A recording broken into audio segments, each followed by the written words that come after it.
सफलता की परिभाषा, क्या वास्तव में यही जीवन का लक्ष्य है? हिमालय की एक शिखर पर ध्यानमग्न बैठे भगवान महादेव के पास आज एक जिज्ञासु युवक आता है। उसके चेहरे पर चिंता है, आंखों में बेचैनी है और मन में असंख्य प्रश्न है।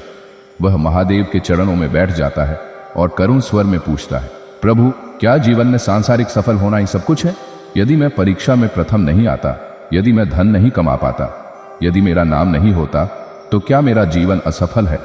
महादेव अपने नेत्र खोलते हैं, शांत स्थिर दृष्टि से उसकी ओर देखते हैं और फिर मधुर किंतु गंभीर स्वर में कहना आरंभ करते हैं, एक महादेव का मौलिक प्रश्न, सफलता किसके लिए? वत्स, महादेव बोले, सफलता किसके लिए चाहते हो? समाज के लिए, माता पिता के लिए, मित्रों के लिए या स्वयं के लिए? जब तुम कहते हो कि मैं सफल होना चाहता हूं, तो पहले यह स्पष्ट करो कि तुम सफलता की परिभाषा किस आधार पर कर रहे हो। संसार ने सफलता को सीमित कर दिया है, नौकरी, प्रतिष्ठा, धन और प्रशंसा तक। किंतु सत्य यह है कि सफलता आत्मा की संतुष्टि में है, आत्मा के विस्तार में है। जिस दिन तुम यह समझ लेते हो, उसी दिन से असली जीवन शुरू होता है। 2. सांसारिक सफलता, एक भ्रमजाल। वत्स, सांसारिक सफलता एक मृगदेश तृष्णा है। एक उदाहरण लो, एक व्यक्ति ने जीवन भर धन कमाया, महलों में रहा, नौकर चाकर थे, परंतु अंत समय में वह कहता है, काश मैंने जीवन को जिया होता। सोचो, यह कैसा विरोधाभास है। धन, पद, प्रतिष्ठा, ये सब साधन है, साध्य नहीं। जब साधन को ही लक्ष्य मान लिया जाए तो जीवन का मूल उद्देश्य ही खो जाता है। तुम एक रथ चला रहे हो पर दिशा नहीं जानते, फिर चाहे रथ कितना भी सुंदर हो, तुम्हारा गंतव्य तो खो गया। 3. आत्मा की सफलता बनाम मन की सफलता। महादेव बोले, मन सदा तुलना करता है। वह कहेगा, वह मुझसे आगे है, उसका घर बड़ा है, उसकी नौकरी अच्छी है, किंतु आत्मा कभी तुलना नहीं करती। आत्मा केवल यह जानती है कि मैं अपने भीतर कितना शांत हूं, कितना संतुलित हूं, कितने करुणा है मेरे भीतर। वत्स, यदि तुम अपनी आत्मा को सुन लो तो तुम जानोगे कि सफलता केवल बाहर नहीं, भीतर भी सफलता। केवल अनुभव, जब मैं कैलाश छोड़कर श्मशान गया, क्या तुम जानते हो कि मैंने स्वयं सांसारिक जीवन क्यों नहीं चुना? मैं कैलाश पर रहता हूं, श्मशान को अपना स्थान मानता हूं, मृगछाला पहनता हूं, गले में सर्प है। क्यों? क्योंकि मैं संसार को यह दिखाना चाहता हूं कि बाहरी वस्तुएं मुझे परिभाषित नहीं करती। मेरा मौन ही मेरी सबसे बड़ी संपत्ति है। शांति, संतुलन और करुणा, यही मेरी सफलता है। 5. जटाओं में बहता ज्ञान, गंगा की कथा। वत्स, मेरी जटाओं में बहती गंगा केवल जल नहीं, ज्ञान है। वह प्रतीक है उस चेतना का जो सिर पर होनी चाहिए, अर्थात उच्च विचार। जब गंगा नीचे आई तो मैंने उसे थाम लिया, क्योंकि यदि ज्ञान को बिना संयम के बहने दो तो वह विनाश कर देता है। ठीक वैसे ही यदि सफलता बिना विवेक के आती है तो वह अहंकार को जन्म देती है, और अहंकार ही वह जहर है जो जीवन को मृत्यु में बदल देता है। 6. सच्ची परीक्षा। तुम कहते हो परीक्षा में सफल नहीं हुए तो जीवन असफल हो गया। वत्स, परीक्षा केवल उत्तर पुस्तिका की नहीं होती। असली परीक्षा यह है कि तुम असफलता के बाद भी उठ सके या नहीं, तुमने अपने भीतर की शक्ति पहचानी या नहीं।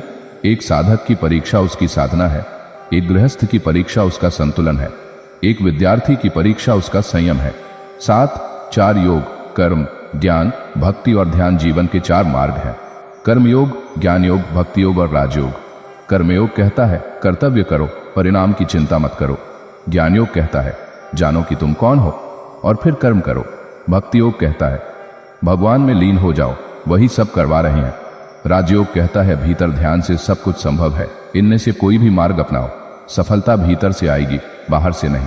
8. सफलता और समय का संबंध। संसार समय के आधार पर सफलता को मापता है।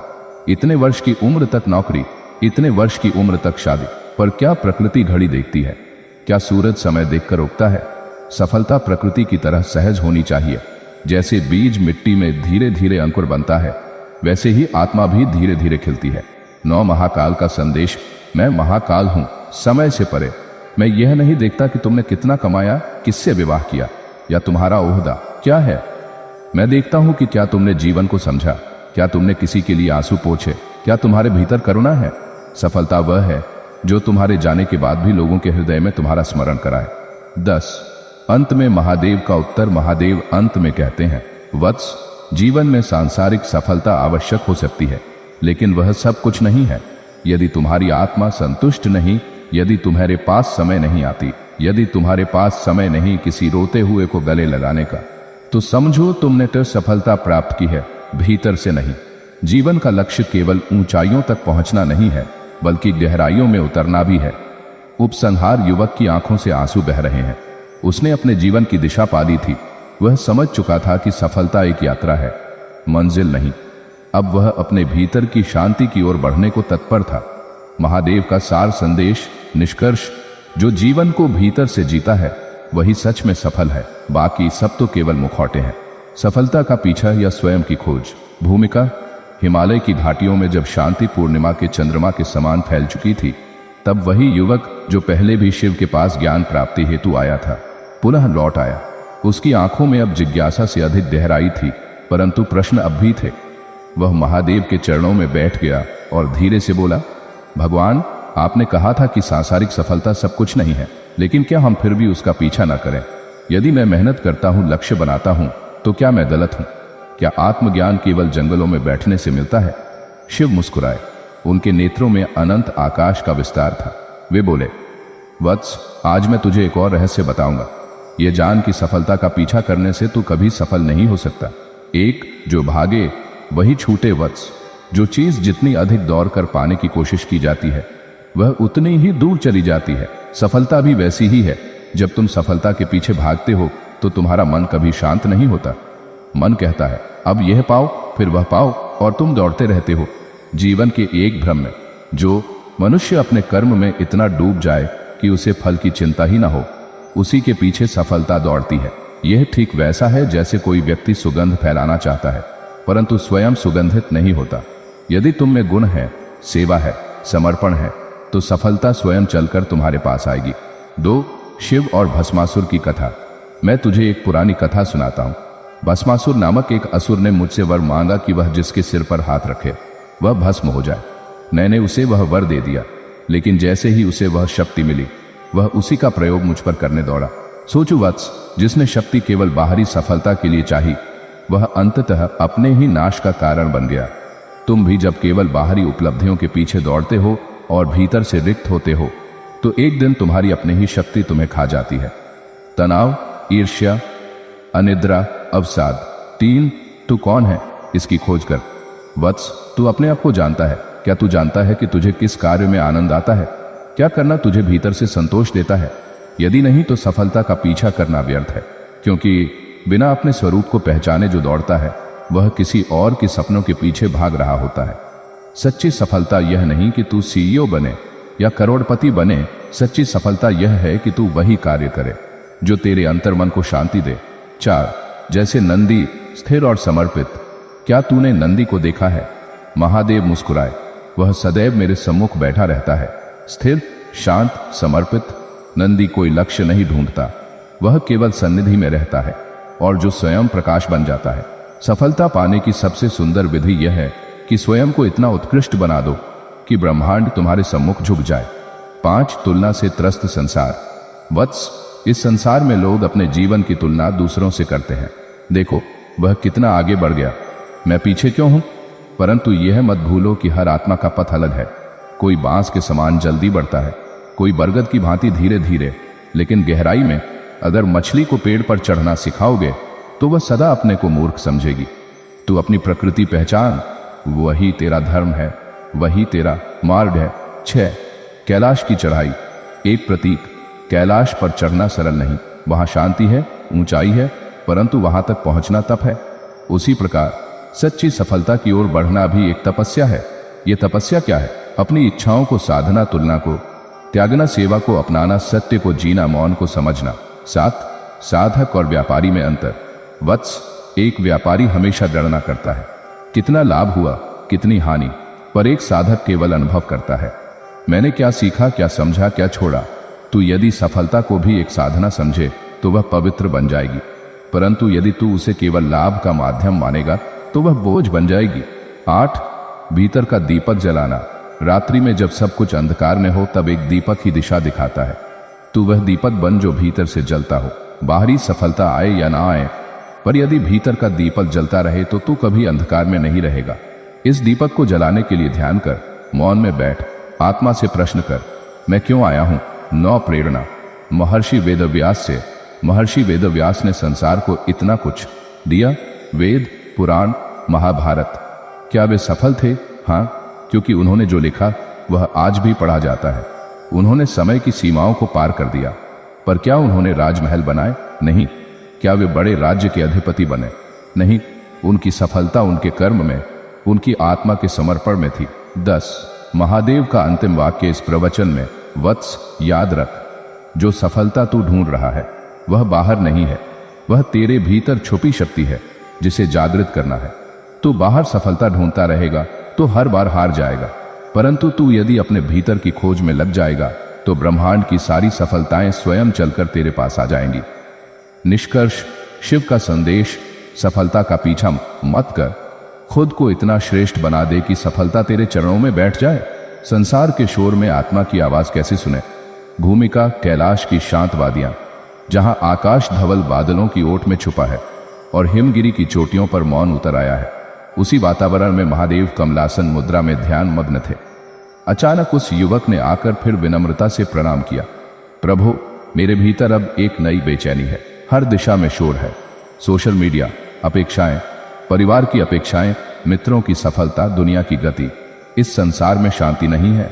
मैं अपने अंतर्मन की आवाज नहीं सुन पा रहा हूं। कृपा करके बताइए कि आत्मा की आवाज को इस शोरगुल में कैसे पहचाने? शिव ने अपनी आंखें धीरे धीरे खोली और मुस्कुराए। वत्स, आज तुझे मैं मौन का विज्ञान समझाऊंगा, क्योंकि आत्मा की आवाज मौन में ही गूंजती है। 1 शिव का मौन। वत्स, तूने मुझे नटराज के रूप में देखा होगा, नृत्य करता हुआ गगनचुंबी जटाओं के साथ, परंतु क्या तूने कभी मुझे ध्यानी मुद्रा में देखा है? वहां मैं मौन हूं, पर मेरी दृष्टि पूर्ण जागृत है। वह मौन केवल चुप रहना नहीं है, वह संपूर्ण ब्रह्मांड की ध्वनि है। मौन वह द्वार है जिससे आत्मा बोलती है। जो भीतर से मौन नहीं हुआ वह बाहर के शोर से ग्रस्त रहेगा। 2 शोर का चेहरा पहचानो।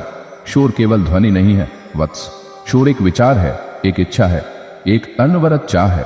जब तू सुबह उठते ही मोबाइल की नोटिफिकेशन देखता है वह शोर है। जब तू हर किसी से तुलना करता है वह भी शोर है। जब तुझे हर पल यह लगता है कि तू पीछे छूट रहा है वह भी मानसिक शोर है, और यह शोर आत्मा की आवाज को ढक देता है। 3 एक कथा, ऋषि और बांसुरी। सुन वत्स, एक बार एक ऋषि पर्वत की चोटी पर ध्यान कर रहे थे। एक दिन एक युवक आया और बोला, गुरुदेव, मुझे आत्मज्ञान चाहिए। ऋषि ने कहा, यह बांसुरी ले जा और तब तक बजा जब तक उसकी ध्वनि से तू अपनी आत्मा की धड़कन को न पहचान ले। युवक ने वर्षों तक अभ्यास किया।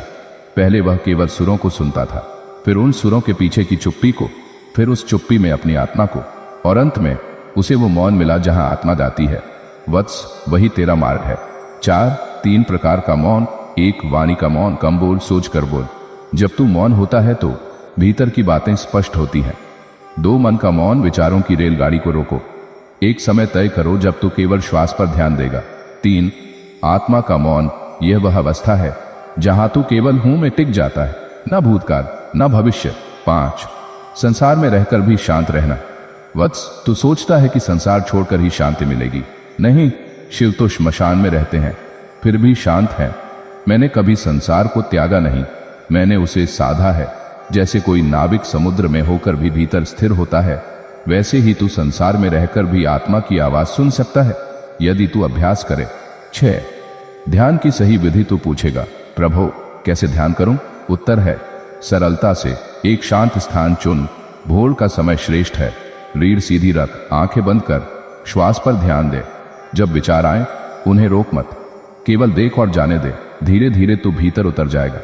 प्रतिदिन कम से कम 20 मिनट मौन में बैठ, जैसे कोई आत्मा से मिलने आया हो। ध्यान करना समाधि नहीं है, ध्यान करना अपने आप से मित्रता करना है।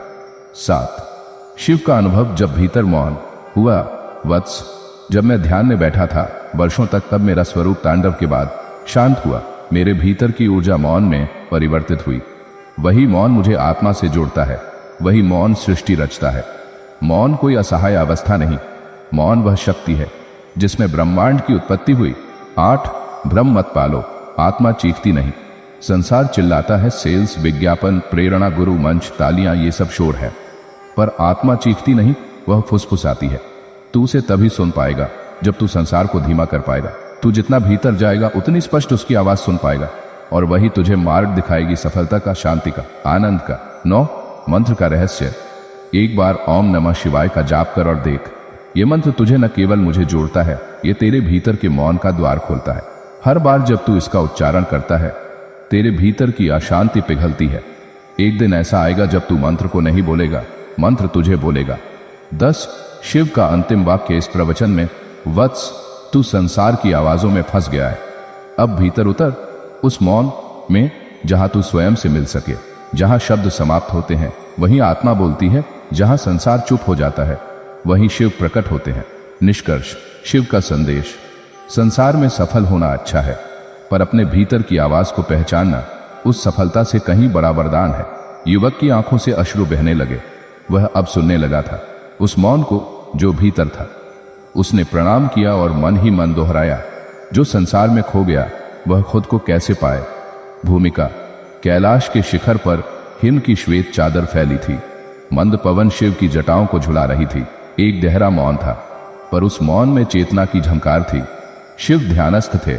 उसी समय वह युवक फिर उपस्थित हुआ। उसकी चाल पहले से अधिक धीमी थी, दृष्टि नम्र और मुख पर चिंता का भाव था। उसने सिर झुकाकर कहा, प्रभु, अब एक नई व्यथा है। जब मैंने ध्यान किया, जब मैंने मौन को समझा, तब एक गहरी बात समझ आई। मैं खुद को ही खो बैठा हूं। बचपन में जो मैं था वह अब नहीं हूं। मैं अब बस एक मशीन बन गया हूं, किसी का बेटा, किसी का कर्मचारी, किसी का दोस्त। पर मैं कौन हूं ये ही नहीं पता। क्या संसार में रहते हुए मैं खुद को फिर से पा सकता हूं? महादेव ने उसकी ओर शांत दृष्टि से देखा और बोले, वत्स, जो खुद को खो चुका है वह सबसे योग्य साधक है, क्योंकि अब उसे पुनः आत्मा का पता लगाना है। आज मैं तुझे वह राह बताऊंगा जिससे तू खुद तक पहुंच सके। एक, संसार में खोना क्या है? वत्स, शिव बोले, तू समझता है कि तू खो गया है, पर क्या तूने कभी पूछा मैं था कौन? जब तू बच्चा था तब तेरे पास न कोई पहचान थी, न नाम का गर्व, न उपलब्धियों का अहंकार। तब तू बस हूं में जीता था, पूर्ण मौलिक। फिर संसार आया। माँ ने कहा तू होशियार है, पिता ने कहा तू इंजीनियर बनेगा, शिक्षक ने कहा अच्छे नंबर लाओ, और धीरे धीरे तू खुद से दूर होता गया। तू संसार की अपेक्षाओं का नक्शा बन गया। 2, खुद को खोना आवश्यक क्यों होता है? वत्स, क्या तू जानता है कि समुद्र का मोती तभी बनता है जब सीप को कोई कण चुभता है? उसी प्रकार आत्मा तब प्रकट होती है जब भीतर खलिश हो, जब तू संसार से टूटेगा। जो खुद से बिछड़ गया है वही पुनः जुड़ने का अधिकारी होता है। खोना कोई दोष नहीं, यह आरंभ है। 3, एक कथा, राजा और दर्पण। महादेव बोले, एक बार एक राजा था जिसे संसार में सबसे सुंदर चेहरा देखने की लालसा थी। उसने एक दर्पण बनवाया, महंगे रत्नों से जरा हुआ। जब उसने उसमें देखा तो वह चौंका। उसे अपनी आंखों में दुख दिखाई दिया। वह बोला, ये मैं नहीं हूं। तब एक ऋषि ने कहा, राजन, तू इतना समय दूसरों के चेहरों को देखने में खो गया कि तूने अपना असली चेहरा भूल ही गया। वत्स, तू भी वही कर रहा है। सोशल मीडिया, समाज, करियर, इन सब ने तुझे बाहर बांध दिया। अब समय है भीतर देखने का। 4, स्व अस्तित्व की खोज क्यों जरूरी है? जो खुद को नहीं पहचानता वह संसार की हां में हां मिलाता है, और अंत में जब शांति चाहिए होती है तब उसे अपना ही चेहरा अजनबी लगता है। संसार तुझे सफलता देगा पर तृप्ति नहीं। संसार तुझे पहचान देगा पर अपनेपन की अनुभूति नहीं। खुद को जानना, आत्मा से जुड़ना, यही तृप्ति की पहली सीढ़ी है। 5, पहचान का भ्रम। वत्स, शिव बोले, तू जो अपने बारे में सोचता है वह सब उधार का है। नाम तेरे माता पिता ने दिया, धर्म समाज ने बताया, पेशा आर्थिक आवश्यकता ने बनाया, जीवन शैली फैशन और प्रवाह ने गढ़ी। तो तू कहां है इस सब में? जब तक तू उधार की पहचान पर जीता रहेगा तब तक तू भीतर से रिक्त रहेगा। 6, तू कौन है? अब मैं तुझसे पूछता हूं, वत्स, तू कौन है? क्या तू शरीर है? नहीं, वह तो नष्ट हो जाएगा। क्या तू विचार है? नहीं, वह तो नष्ट हो जाएगा। क्या तू भावनाएं है? नहीं, वे तो मौसम जैसे बदलते हैं। तू केवल चैतन्य है, एक जागरूक उपस्थिति। जिस दिन तू इस चैतन्य को पहचान लेगा उस दिन से तू स्वयं को पालेगा। 7, स्वयं की ओर यात्रा कैसे शुरू करें? अकेलेपन से भागो मत। रोज थोड़ा समय अकेले रहो, डायरी लिखो, स्वयं से प्रश्न करो, मैं क्या चाहता हूं? मैं किससे डरता हूं? प्रकृति के पास जाओ, वहां तू बिना आडंबर के जी सकेगा। जप और ध्यान करो। ओम नमः शिवाय का जाप आत्मा को जागृत करता है। सवाल करो, मैं जो कर रहा हूं वह मेरी आत्मा की इच्छा है या दुनिया का दबाव? 8, शिव का अनुभव। जब मैंने खुद को खोजा, वत्स, मैं तब भी था जब सृष्टि नहीं थी। मैंने ब्रह्मा को जन्मते देखा, विष्णु को जल में तैरते देखा, पर एक समय ऐसा भी आया जब मैं भी समाधि में चला गया, क्योंकि मैं भी मैं को खोज रहा था। जो ब्रह्मांड का अधिपति होकर भी मैं कौन हूं पूछे, वही सच्चा साधक होता है। नौ संसार से अलग नहीं, पर भीतर जुड़ा हुआ। मैं कैलाश पर हूं, पर मेरा हृदय हर जीव के साथ जुड़ा है। मैं समाधि में हूं, पर सृष्टि की गति को नियंत्रित करता हूं। तू संसार में रह, पर स्वयं से बिछड़ मत। एक माली फूलों के बीच होता है, पर उसकी दृष्टि मिट्टी पर होती है। वैसे ही तू संबंध निभा, काम कर, पर खुद से जुड़ा रह। 10 शिव का अंतिम संदेश इस प्रवचन में, वत्स तू खोया नहीं है, तू बस एक झूठी भीड़ में फंसा हुआ है। जो खुद से मिलना चाहता है उसे संसार की भीड़ में नहीं, मौन की पगडंडी पर चलना होगा। मैं शिव हूं, क्योंकि मैंने खुद को जाना, तू भी जान सकता है यदि तू साहस करे भीड़ से अलग चलने का। निष्कर्ष, शिव का वरदान। महादेव ने उठकर युवक के मस्तक पर हाथ रखा और कहा, तेरे भीतर ब्रह्म है, तू उसे पहचान, संसार की परिभाषा को नहीं। युवक की आंखों में अब प्रश्न नहीं, संकल्प था। उसने शिव को प्रणाम किया और मन ही मन बोला, अब मैं भीड़ से नहीं, आत्मा से पूछूंगा कि मैं कौन हूं। सफलता के पीछे भागते भागते अगर थक जाओ तो क्या करें। भूमिका कैलाश पर चंद्रमा की शीतल किरणें बिखरी थीं। पार्वती मां पास बैठी थीं। नंदी ध्यान की मुद्रा में था और चारों ओर दिव्य नीरवता व्याप्त थी। तभी फिर वही युवक आया, पर इस बार उसका चेहरा थका थका था। आंखों के नीचे गहरे काले घेरे थे और आत्मा जैसे टूट चुकी हो। उसने महादेव को देखा और कांपती आवाज में कहा, प्रभु, मैं थक गया हूं। मैं हर दिन सफलता के पीछे भागता हूं, सुबह से रात, रात से सुबह, कुछ पाने की आशा में, पर कुछ भी स्थायी नहीं लगता। सफलता आती है, फिर चिंता। कोई पूछता है, अब आगे क्या? मैं मुस्कुराता हूं, पर भीतर खाली हूं। क्या ये ही जीवन है? शिव मुस्कुराए, एक करुण मुस्कान। उन्होंने गहरी सांस ली और बोले, वत्स, आज तूने सही प्रश्न पूछा है। सफल होने की दौड़ में जब आत्मा हाँफने लगे, तब शिव की शरण ही शांति देती है। आज मैं तुझे उस गहराई से परिचय कराऊंगा जहां थकान मिटती है और आत्मा खिल उठती है। एक, सफलता का पीछा क्यों करते हैं? वत्स, शिव बोले, संसार ने तुझसे कहा, बड़ा बनो, कुछ कर दिखाओ, लोगों से आगे निकलो। तूने वह सब सुना और दौड़ने लगा, पर क्या किसी ने यह पूछा कि तू किसके लिए दौड़ रहा है? क्या तुझे वह चाहिए जो तू चाह रहा है? सफलता का पीछा करना गलत नहीं, पर बिना विश्राम के दौड़ना, यह आत्मा का शोषण है। 2, थकान का कारण क्या है? तुलना, उसने इतना पा लिया, मैं क्यों नहीं? अपेक्षाएं, लोग मुझसे क्या चाहेंगे? भविष्य का डर, अगर अब नहीं हुआ तो आगे क्या होगा? अपनों की नजरें हुआ, अपनों की नजरें, अगर मैं सफल न हुआ तो लोग क्या कहेंगे? इन सब ने तुझसे तेरा अभी छीन लिया है। तेरे पास वर्तमान था, तूने उसे भविष्य के डर में जला दिया। 3, एक कथा, बानासुर की हड़बड़ी। महादेव बोले, वत्स, एक बार बानासुर ने तपस्या की और वरदान मांगा, मुझे दुनिया का सबसे तेज योद्धा बनाओ। मैंने वर दिया, वह हर युद्ध जीतता गया, पर उसकी आत्मा और अधिक बेचैन होती गई। एक दिन उसने कहा, अब मैं अपने पिता से तेज बनना चाहता हूं। फिर कहा, अब मुझे कृष्ण से बेहतर बनना है। और फिर कहा, अब मुझे समय से भी आगे निकलना है। अंत में वह खुद से भी हार गया, क्योंकि वह कभी रुका ही नहीं। जो नहीं रुकता वह खुद को कभी नहीं जानता। 4, रुकना हार नहीं है। वत्स, संसार ने तुझसे कहा, थोड़ा और, पर शिव तुझसे कहते हैं, थोड़ा ठहर। रुकना हार नहीं है, रुकना आत्मा से मिलने का अवसर है। जब तू रुकता है तब तू सांस महसूस करता है, तब तू हृदय की धड़कन सुनता है, तब तू अपने भीतर के प्रश्नों से मिलता है। 5, तू किसे सफल मानता है? शिव ने युवक से पूछा, बताओ वत्स, सफल कौन है? क्या वह जो करोड़ों कमाए, या वह जो हर समय चर्चा में हो, या वह जो सबको पसंद आता हो? फिर शिव बोले, सफल वह है जो अंदर से शांत है, जिसके पास कम हो पर संतोष हो, जिसे सोने से पहले पछताना न पड़े। भीड़ को जीतना आसान है, मन को जीतना असली सफलता है। 6, भीतर की दौड़ बंद करो। वत्स, जब तू लक्ष्य को पाकर भी अशांत है तो समझ कि तू जिस ओर भाग रहा है वह राह ही गलत है। अगर सफलता पाने के बाद भी नींद नहीं आती तो वह कोई उपलब्धि नहीं, वह एक नया बोझ है। 7, क्या करें जब थक जाए? मौन का अभ्यास करें। हर दिन 15 मिनट कुछ न करें, बस मौन रहें, सांस को देखें। तेरे जीवन की गति सांस में है, उसे देख, पहचान।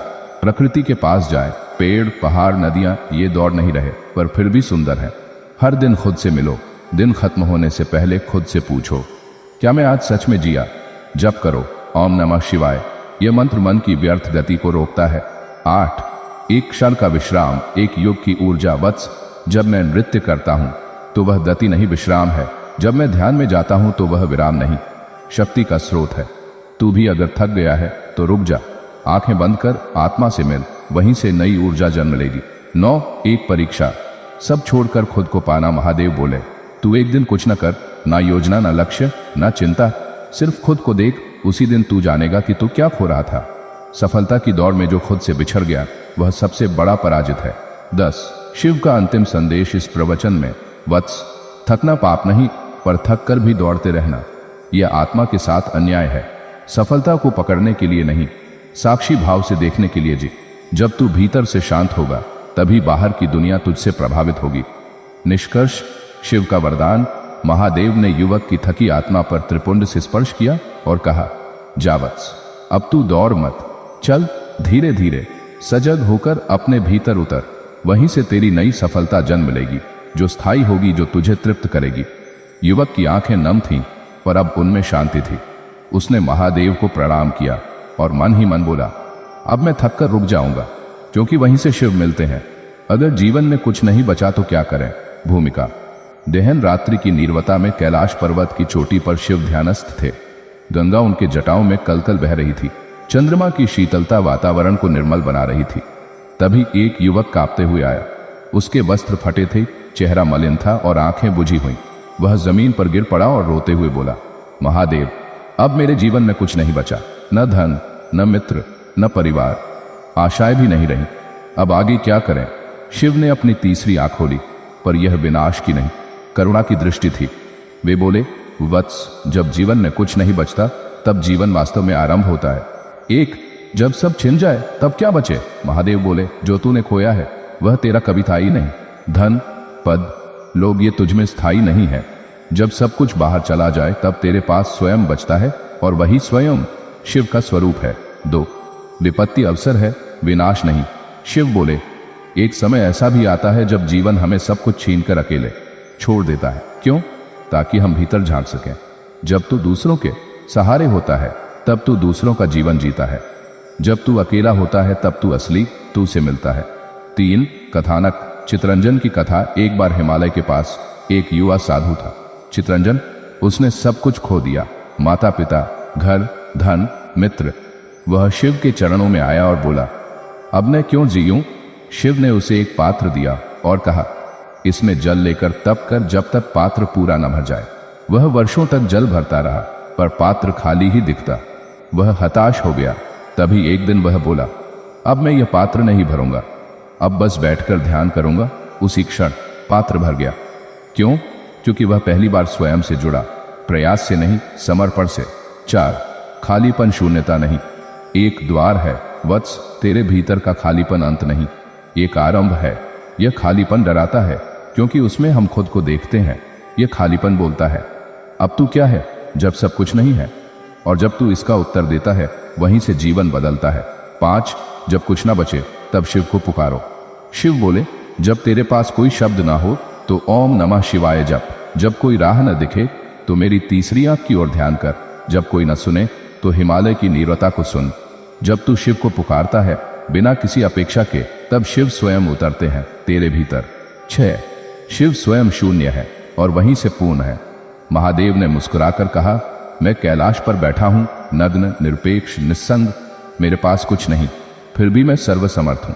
जो भीतर से खाली होता है वही ब्रह्मांड को समा सकता है। 7 तू क्यों जीवित है, इसका उत्तर खोज। शिव बोले, वत्स, तुझे दुख है कि तेरा कोई लक्ष्य नहीं, पर क्या तूने कभी स्वयं से पूछा कि तुझे क्या चाहिए। आज का मानव मशीनों के पीछे भागते भागते स्वयं से अलग हो गया है। जब मशीनें छूट जाती हैं, संबंध टूट जाते हैं, सपने बिखर जाते हैं, तभी आत्मा जागती है, तभी आत्मा जागती है। 8 आत्मा की पुकार को सुनो, जो आज तेरे जीवन में खालीपन है। वह आत्मा की पुकार है कि अब बाहर नहीं, भीतर देख। यह शून्यता वह स्थान है जहां शिव बैठते हैं ध्यान में, जहां ब्रह्मांड का उद्भव होता है। 9 क्या करना चाहिए जब कुछ न बचे।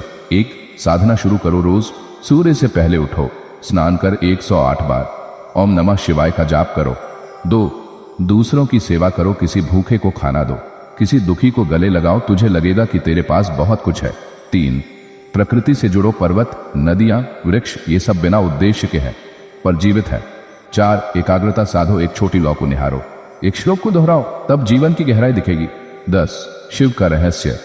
जब शून्य में ऊर्जा जागे, महादेव बोले, मैं तब नृत्य करता हूं जब सब कुछ समाप्त होता है। मैं तांडव करता हूं विनाश का, पर उसी में सृजन छिपा होता है। जीवन की अंतिम सीढ़ी पर ही नया द्वार खुलता है। 11 युवक के लिए वरदान। महादेव ने युवक की ओर देखा और कहा, वत्स, आज तू जहां खड़ा है वहीं से ब्रह्म खड़ा है, वहीं से ब्रह्म की यात्रा शुरू होती है।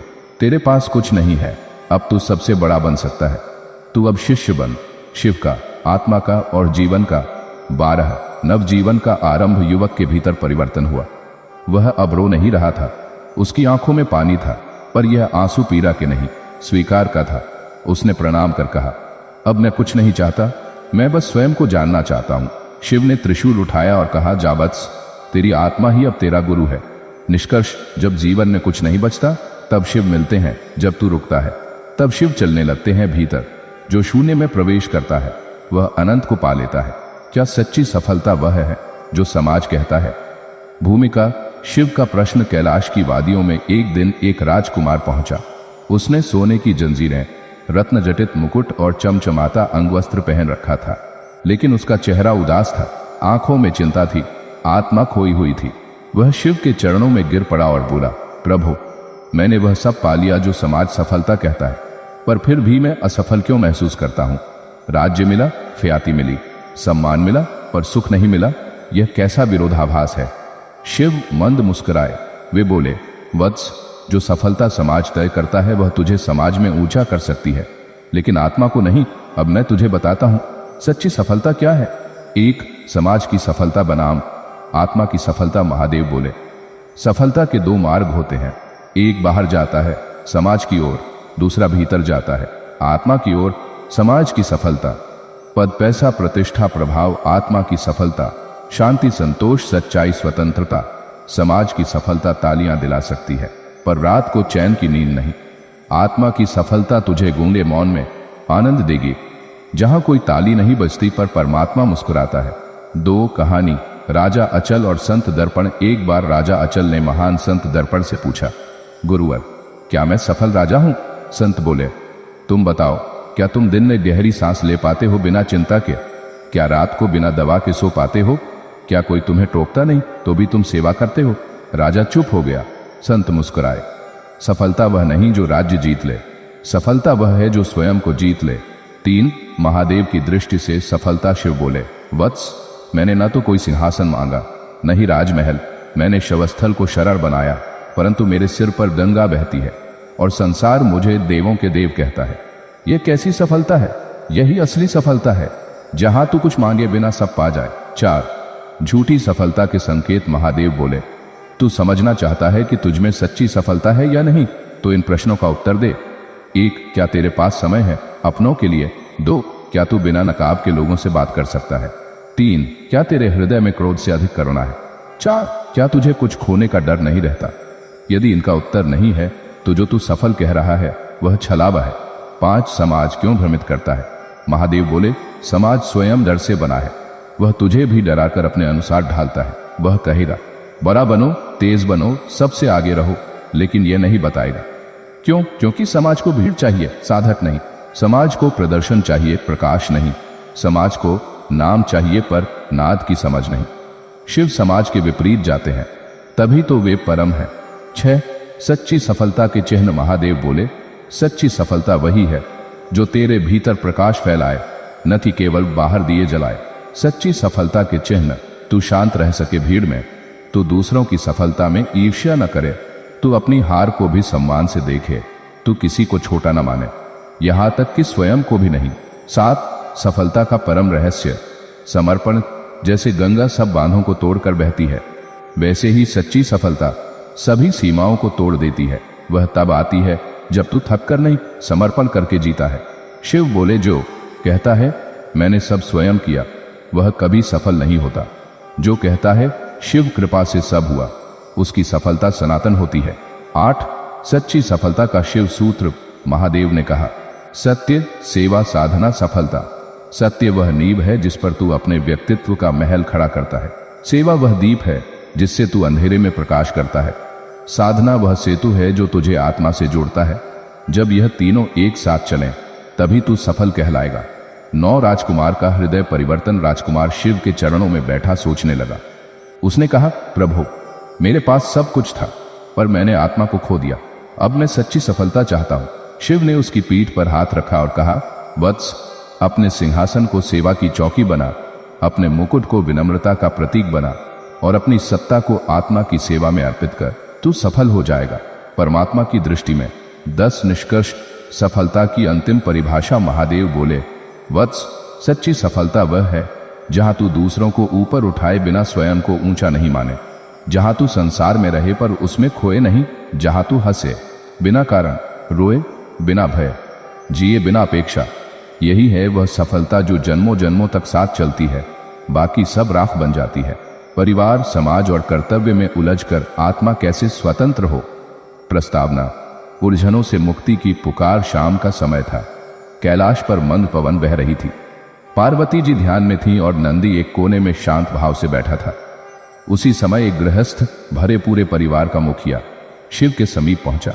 उसने कांपते स्वर में पूछा, महादेव, मैंने अपने जीवन में हमेशा धर्म निभाया, माता पिता की सेवा की, पत्नी का सम्मान किया, बच्चों को पढ़ाया, समाज की चिंता की, फिर भी मन का बोझ नहीं उतरता। आत्मा कैद लगती है जैसे कोई अदृश्य बंधन हो। शिव मुस्कुराए और बोले, वत्स, परिवार, समाज और कर्तव्य ये बंधन नहीं है यदि तू इन्हें साधना बना ले, परंतु यदि इन्हें तू स्वार्थ, भय और दिखावे से निभाता है तब ये जाल बन जाते हैं।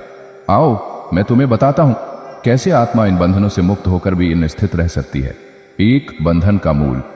मैं और मेरा महादेव बोले, जब तू कहता है यह मेरा परिवार, यह मेरा कर्तव्य, यह मेरा समाज, वहीं से बंधन आरंभ होता है। मैं से बनता है अभिमान, मेरा से बनती है अपेक्षा, और जब अपेक्षा पूरी नहीं होती तब मन में मोह, दुख और थकावट उत्पन्न होती है। अतः पहला मंत्र यही है, कर्तव्य करो पर अधिकार मत समझो, सेवा करो पर स्वामी मत बनो। 2. आत्मा का धर्म और सामाजिक धर्म में अंतर शिव समझाते हैं। सामाजिक धर्म वो है जिसे समाज ने तय किया है, माता पिता की सेवा, पुत्र की रक्षा, पति पत्नी का संयोग। लेकिन आत्मा का धर्म है शांति, साक्षी भाव और समर्पण। जब आत्मा को अपना वास्तविक धर्म याद नहीं रहता तब वह सामाजिक कर्मों को ही अपने होने का आधार मान लेती है। यही भ्रम है। स्मरण रखो, तुम समाज में हो, समाज तुम में नहीं।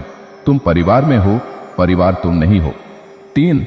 आत्मा को बंधन नहीं बांधता पर मन बांधता है। शिव बोले, देखो नंदी को, वह मेरे सेवक है परंतु वह कभी थकते नहीं, दुखी नहीं होते। क्यों?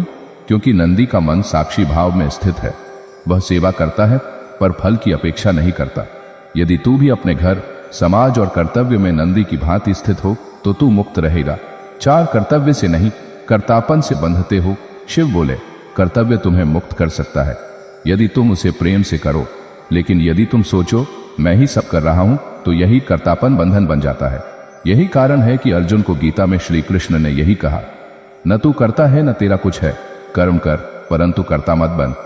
5. कथा। गृहस्थ ऋषि की मुक्ति। पुराने समय में महर्षि वासुदेव नामक एक गृहस्थ थे। वे 4 संतानें, पत्नी, माता पिता सभी का पालन करते थे। दिन रात सेवा, शिक्षा, खेती और धर्म में लगे रहते थे। फिर भी वे सदैव प्रसन्न रहते थे। किसी ने पूछा, ऋषिवर, आप कैसे इतने कार्यों में उलझकर भी शांत रहते हैं? उन्होंने कहा, मैं सब कार्य करता हूं परंतु मैं जानता हूं कि यह मेरा नहीं है, यह ईश्वर का कार्य है, मैं उसका निमित्त हूं। शिव बोले, यही रहस्य है, कार्य करो पर ईश्वर को समर्पित कर दो, तब न थकावट होगी न बंधन। 6. क्या परिवार आत्मा को बांधता है? महादेव बोले, नहीं वत्स, परिवार तुम्हें आत्मा तक पहुंचाने का माध्यम हो सकता है यदि तुम प्रेम, त्याग और समर्पण से जियो परिवार, यदि स्वार्थ से जियो तो बंधन है, यदि सेवा से जियो तो साधना है। शिवजी ने स्वयं पार्वती जी से विवाह किया, परिवार बनाया, लेकिन क्या वे बंधे? नहीं, क्योंकि उन्होंने परिवार को सहयोग बनाया, स्वामित्व नहीं। साथ समाज में रहकर भी स्वतंत्र कैसे रहे? महादेव बोले, पहला, समाज की अपेक्षाओं को सत्य की कसौटी पर तौलो। दूसरा, समाज के अनुसार चलो पर आत्मा के आदेश पर टिके रहो। तीसरा, आलोचना और प्रशंसा दोनों को समान भाव से देखो। जो केवल समाज की नजरों में जीता है वह आत्मा की आंखों से अंधा हो जाता है, पर जो आत्मा की दृष्टि से जीता है वही समाज को भी उजाला देता है। 8. आत्मा की स्वतंत्रता के 5 स्तंभ। स्मृति। मैं आत्मा हूं, शरीर नहीं। साक्षी भाव सब घट रहा है, मैं केवल साक्षी हूं। समर्पण, जो हो रहा है ईश्वर की इच्छा है। सेवा, जो कुछ भी कर रहा हूं वह परमात्मा की पूजा है। संतुलन, न अधिक मोह न अधिक त्याग, मध्य मार्ग। इन 5 स्तंभों पर खड़ा व्यक्ति चाहे किसी भी स्थिति में हो, उसकी आत्मा मुक्त रहती है। 9, गृहस्थ होकर भी मुक्त महापुरुष। महादेव बोले, वाल्मीकि, व्यास, तुकाराम, संत एकनाथ सब गृहस्थ थे, परंतु बंधन से परे थे, क्योंकि उन्होंने जीवन को योग बना दिया और कर्तव्यों को तपस्या। इसलिए वत्स, तुम भागो मत, बदलो दृष्टि, तब परिवार, समाज और कर्तव्य बोझ नहीं साधना बन जाएंगे। 10, निष्कर्ष, मुक्ति कोई जंगल में नहीं भीतर मिलती है। शिव बोले, मुक्ति कोई स्थान नहीं, एक स्थिति है, और यह स्थिति वहीं आती है जहां तू प्रेम पूर्वक कर्म कर रहा हो और अंदर से साक्षी हो गया हो। जब तुम परिवार में रहकर भी मोह से मुक्त हो जाओ, समाज में रहकर भी दिखावे से दूर रहो, कर्तव्य निभाते हुए भी कर्तापन से परे हो जाओ, तब आत्मा स्वतंत्र हो जाती है। अंतिम वाक्य, वत्स, कर्म में लिप्त रहो पर बंधन में मत फंसो। यही शिव का मार्ग है, यही सच्चा गृहस्थी योग है। क्या जीवन का उद्देश्य केवल भौतिक सुख है या कुछ और भी? प्रस्तावना, प्रश्न जो हर हृदय में उठता है। एक दिन हिमालय की घाटी में एक युवा तपस्वी रोते हुए कैलाश पहुंचा। उसकी आंखों में पीड़ा थी, परंतु शरीर पर आधुनिक जीवन का चमकता आवरण था, महंगे वस्त्र, स्मार्ट यंत्र, लेकिन मन में घोर असंतोष। उसने कांपती आवाज में शिव से पूछा, महादेव, मेरे पास सब कुछ है, पैसा, गाड़ी, बंगला, नाम, यश, फिर भी अंदर एक खालीपन है, बेचैनी है, क्यों?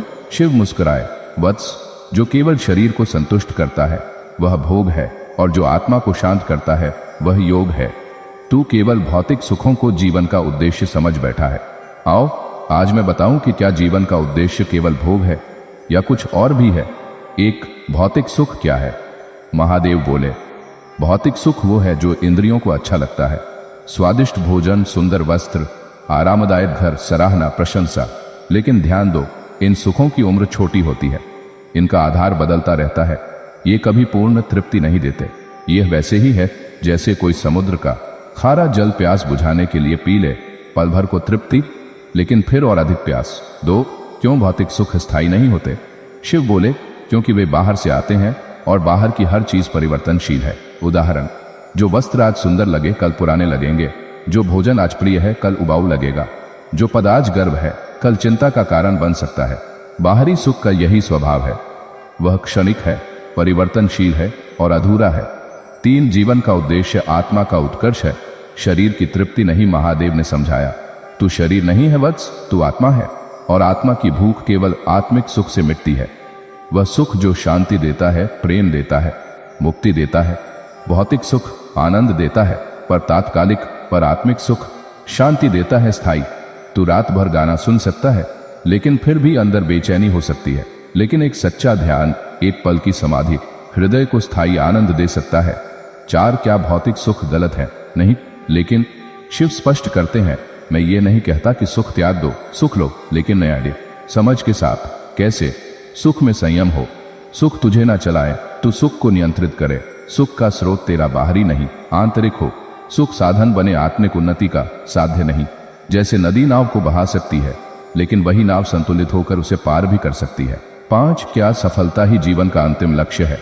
महादेव बोले, आज लोग सफलता का अर्थ समझते हैं, पैसा, प्रसिद्धि, पद, लेकिन क्या यही सफलता है? सोचो, जिसने करोड़ों कमाए लेकिन आत्महत्या कर ली, क्या वह सफल है? जिसने नाम कमाया लेकिन रात को नींद नहीं, क्या वह सफल है? सच्ची सफलता वह है जिसमें मन शांति में हो, हृदय प्रेम में हो, आत्मा सत्य में हो। 6, कथा, राजा भरूच की खोज पुराने समय की बात है। भरूच राज्य के राजा भास्कर देव भोग में लिप्त थे, हर इच्छा उन्होंने पूरी की, स्वाद, स्त्रियां, संगीत, विलास। एक दिन उन्होंने अपने गुरु से पूछा, गुरुदेव, मैंने सब भोग लिए, फिर भी जीवन में रस नहीं है, क्यों? गुरु बोले, राजन, तुमने शरीर को सब दिया लेकिन आत्मा को कुछ नहीं दिया। राजा ने पूछा, तो क्या करूं? गुरु बोले, अब भीतर उतर जाओ, ध्यान करो, सेवा करो, साधना करो। राजा ने जीवन को मोड़ा, वही भोगी राजा एक दिन संत कहलाया। 7, क्यों भौतिक लक्ष्य पीछा करने पर पीड़ा देते हैं? शिव बोले, क्योंकि वे निरंतर दौड़ बन जाते हैं। जैसे ही एक इच्छा पूरी होती है, दूसरी उठ जाती है, फिर तीसरी, फिर चौथी। और अंतहीन न, जैसे मोबाइल मिला तो अब नया मॉडल चाहिए, कार ली अब बड़ी चाहिए, पद मिला अब और ऊंचा चाहिए। इस दौड़ में तुम थक जाते हो लेकिन मंजिल नहीं पाते। 8 जीवन का सच्चा उद्देश्य क्या है? महादेव बोले, सत्यम शिवम सुंदरम। यही जीवन का उद्देश्य है। सत्यम जीवन सत्य को जानने के लिए है, मैं कौन हूं। शिवम शिव स्वरूप बनने के लिए है। शांत, करुणामय, साक्षी, सुंदरम जीवन को भीतर से सुंदर बनाने के लिए है। प्रेमपूर्ण, आनंदमय, 9 संसार में रहते हुए आत्मा की यात्रा कैसे करें? शिव बोले, कर्म करो लेकिन उसे पूजा मानो। संपत्ति जोड़ो लेकिन उसे पूजा मानो। संपत्ति जोड़ो लेकिन मोह से रहित होकर। रिश्ते निभाओ लेकिन अहंकार से नहीं। सेवा से। ज्ञान लो लेकिन अहंकार से नहीं, विनम्रता से। प्रसिद्धि लो लेकिन खुद को विस्मृत करके। जब तू संसार में रहकर भी स्वयं को ना भूले तब तू संसार में रहते हुए भी पार हो जाता है। 10 भौतिक सुख के पार एक आंतरिक आनंद है।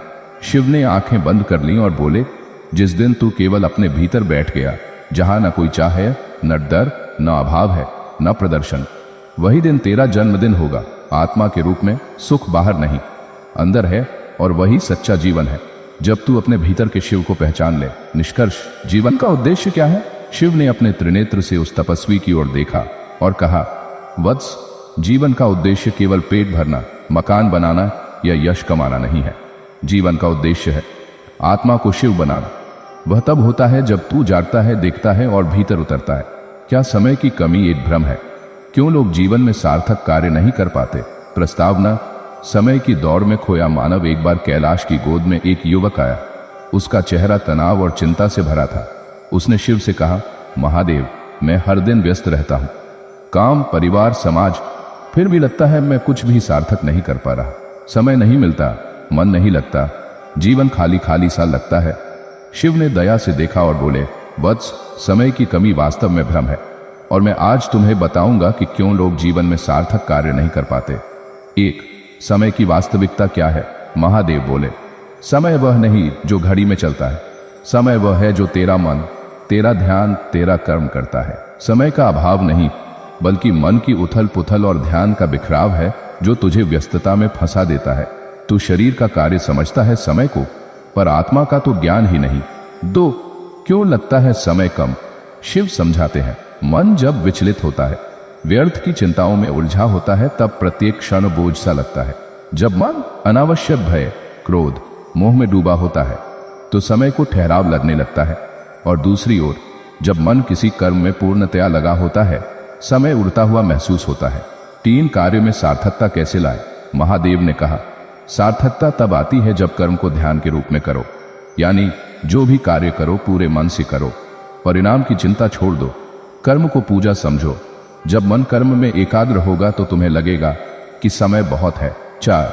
समय प्रबंधन नहीं, मन प्रबंधन आवश्यक। शिव बोले, तू घड़ी के पीछे भाग रहा है, पर घड़ी नहीं, मन को संभालो। जैसे मन में शांति हो, विचलन कम हो, ध्यान बढ़े, तो मन स्वतः समय का सदुपयोग करना सीखता है। 5. कथा, भिखारी की सीख कहानी है। एक भिखारी की जो दिन भर बाजार में भटकता था। सब कहते थे, इतना खाली समय है, फिर भी क्यों गरीब है। एक दिन उसने एक संत से पूछा, महामुनि, मेरे पास तो सारा दिन है, फिर भी कुछ नहीं करता। संत ने हंसते हुए कहा, तुम्हारा मन व्यर्थ की सोचों में फंसा है। अपने मन को नियंत्रित करो और देखो कैसे जीवन सार्थक बन जाता है।